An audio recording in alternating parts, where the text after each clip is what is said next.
Bonjour à tous.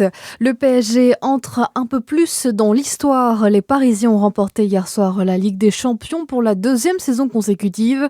Un succès au tir au but face à Arsenal à Budapest.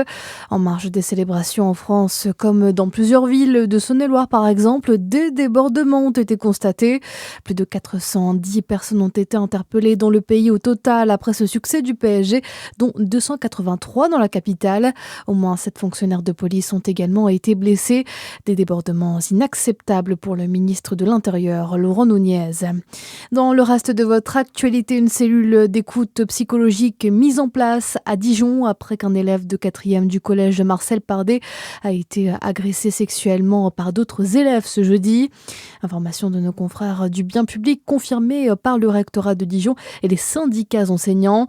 La victime aurait été agressée par ses camarades dans les vestiaires du gymnase en marge d'un cours de sport le 21 mai. Une enquête administrative va être ouverte.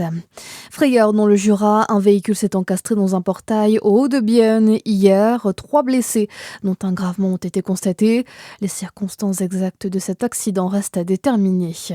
L'info en France est aussi ce nouveau record. La France comptait plus de 88 650 détenus dans ses prisons au 1er mai dernier, selon les chiffres du ministère de la Justice. En un an, le nombre de prisonniers a augmenté de près de 6% pour un taux de suroccupation de 140%. Côté handball, c'est finalement Metz qui s'est imposé face à Beaune hier, 30e journée de championnat. Score final 35-31 pour ce dernier match de la saison pour les Beaunois. Ce dimanche, la JDA accueille Plan de Cuc à 15h au Palais des Sports de Dijon.